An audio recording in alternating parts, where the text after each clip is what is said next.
All right, we'll continue this afternoon's media availabilities with the driver of the number 11 FedEx Ground Toyota for Joe Gibbs Racing. It's Denny Hamlin. Denny, this is your home track, and you're very successful here with 3 wins. Talk about what it's like coming home and adding a 4th. Well, it's always a track that we look to get on track, relatively speaking. It seems like this racetrack, for whatever reason, it's been good to me. Obviously, very similar to Martinsville in the sense of no matter how good or bad our cars are at the certain time, we always can be competitive at a racetrack like this. And so we hope that that's the same case this weekend, and we look to try to get our first win of the season here. Great. Thanks, Denny. Any questions for Denny? Please raise your hand for a name. We've got Claire, Chris, Nate. Claire Beeline, Sirius XM NASCAR Radio. Denny, when you think of coming here, I mean, people are talking a lot about Kyle Busch here and that, this might be his win because he's good here, but he learned a lot from you, and you were always good at this track. How have things shuffled around as far as who's good here and how you feel coming here? Well, it's we've seen so far this year, there's, probably 4 to 5 cars that are fast every single week at every type of different track that we've been at. So I would suspect that they'll be in the mix no matter what their history is at this racetrack of being good or bad. I just think sometimes when you have a really fast car, you become good at that racetrack because your cars are really fast. And so I think, on tracks like this where aero is not as big of a deal, motors are not as big of a deal, you can look at some of the older veteran drivers that have had good success at this racetrack and throw them into the mix of the guys that have been competitive all year.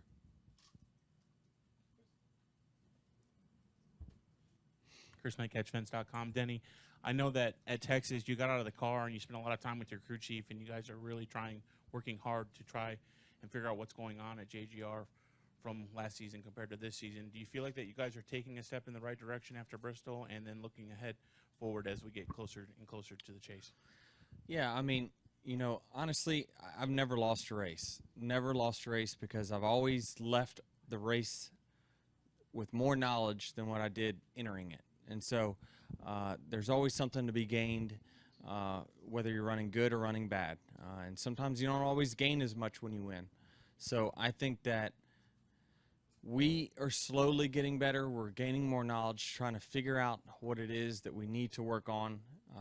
I think we've identified some areas where we need to work, and it's not going to happen overnight. It's not going to happen this week. It won't happen in a month. Some things are going to take a long time for us to get better at, but I'm very confident that when it all comes, push comes to shove, and we're in September starting the chase, we should be hopefully back where we were, if not better.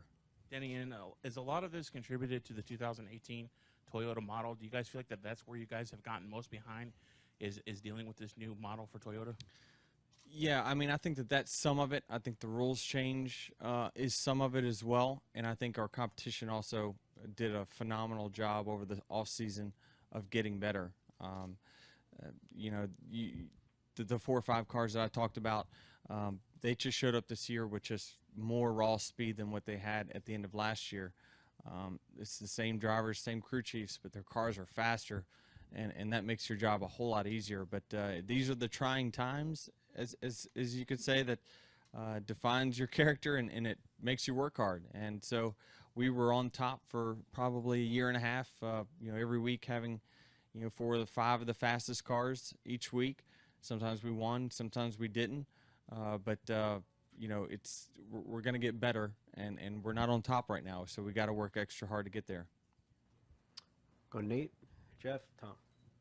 Nate Ryan, NBC Sports. Denny, a 2-part short track question. Coming out of Bristol, there was some debate over if the treatment of the track resulted in a good race. It seems like drivers generally thought so, that it was better than the bump and run style.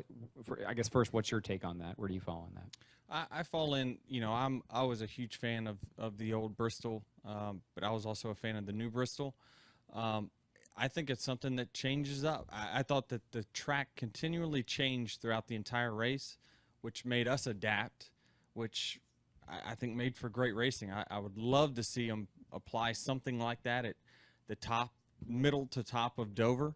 I think Dover, you look at the old races way back in the day, they had cars all over the racetrack, the high line, the low line, and now it seems like it's really buried itself to the low line. The problem is that what we're aiming for at Bristol, where we all want to run around the bottom to make the bump and run legitimate, you can't do it at Dover because the speeds are too high. So you need to apply it high at Dover to then create side-by-side racing, which we haven't had there for a very, very long time. And when everyone runs the bottom at Dover, aero is such a big deal you can't pass. So I'd love to see it used at other concrete tracks. I think it was a success, and even though they applied it a little bit wider at Bristol, it still wore off to where the top was pretty good at the end of the race. So I think it's a variable that I don't mind them throwing at us every now and then.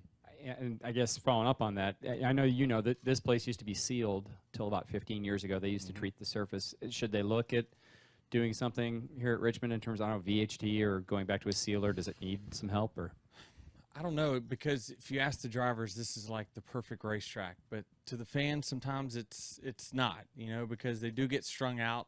And I think the reason the drivers and the teams like it the best is because if they hit their setup, they can just dominate a race here. And it's not always the best thing for TV, but it's a good thing for the competitors. And so it's kind of a balance of what's good for the competitors and what's good for putting on a fantastic race. And so, I don't know. I don't know what you can do it here. I mean, we've had races where we were running the wall and we were running the line, and some guy he led almost every lap.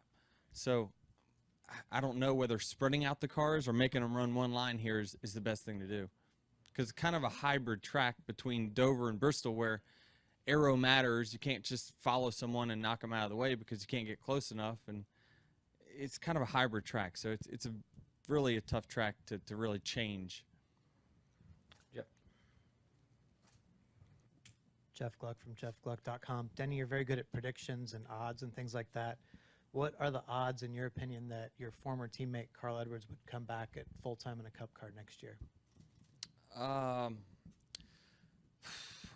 I would just be guessing, but I would say 50%. I think that Carl's a competitor, and so I just, at his age, I'd find it hard to believe that he would just step away and not do it ever again. And I think him leaving the window open in his press conference to say that he's not retiring, he's just stepping away. I think that it depends. I don't know. Has anyone found out whether he's having a good time right now or not? Or I think that would tell the story of whether he's interested in coming back or not. But from what I hear from all the retired drivers, that it's awesome for like a few months, and then you kind of get bored a little bit. Go to Tom and then Randy. Danny, Tom Jensen, FoxSports.com. You made the point earlier that you guys are behind now. We see this constantly. There's one team up here, and then they fall back 12 months later, 18 months later. Why does that cycle keep perpetuating itself no matter what the top team? It's happened forever. NASCAR used to fix that. They used to cut spoilers off of certain makes and models and to help them, and then they'd help another manufacturer when they were behind, and it's just been a evolution. And it's because a lot of it is because we're sitting in garage stalls 6 foot from each other, and if someone's running faster, you can just eventually you can find enough pictures out there to figure out why you're slow, and then you go to work, and sometimes while you're doing that work, you hit on something that makes you even better than them, and then you're faster, and they're checking out your stuff, and it's a cycle. And so that's what racing is. It's just a matter of who hits it at the right time, and really has the luck to go with it that makes you a champion. Randy? Yeah, Danny, Randy Holman from the Towns of Thatch. This year there's been the penalties on pit road have been very tight. There are new segments. I haven't had any speeding penalties. How about that? How have you done that? Because you had a pretty bad year before. Well, we won the first race of the season last year in the 500, and so my objective from that point forward was to find every limit of pit road that I could. Any place that I hadn't sped, I needed to push it more and eventually speed to find where my limit is. And This year, statistics show I'm the fastest driver on pit road, and still to have no penalties is pretty amazing. So I think that we were trying to work to find the edge last year, since we were already locked in the chase after the first race. But under this format, I couldn't have done that, because you can't afford to give up regular season points this year like you could last year. So that's pretty much. I think I've just kind of honed in on all the targets, and that's where I'm riding right now. Back here. Denny, Mark Davis, NBC 12 here in Richmond. With the Gibbs guys still searching for that first win this season, is this track a good slump buster, so to speak, for you guys? You know, you guys won the last 3 here, consistent success. Is this a good one to kind of break that streak and get to victory lane? I hope so. I mean, I think for me, the 12 years of my career, it's always taken me a long time to get over winter break. For whatever reason, it's taking 10 races or whatever into the season to kind of hit my stride. I'm not really sure what it is. I try just as hard at the beginning as I do the end, but it just seems like you know, that break in the off season, it takes myself a little while to get over that hump and get in the flow of things. So, you know, I'm not really sure. I think this is the typical part of the season, though, when we do get better. We start to get, you know, to the short tracks of Bristol and Richmond and Talladega's coming up, where we've been pretty good. So it's just, I don't know what it is. I don't know whether it's the schedule that favors me later in the season. But yeah, certainly I come here always with the expectations of winning, and when I don't, it's a pretty disappointing weekend. All right, I think we're good. Denny, thank you so much for coming in, and right. good luck this weekend. Thanks.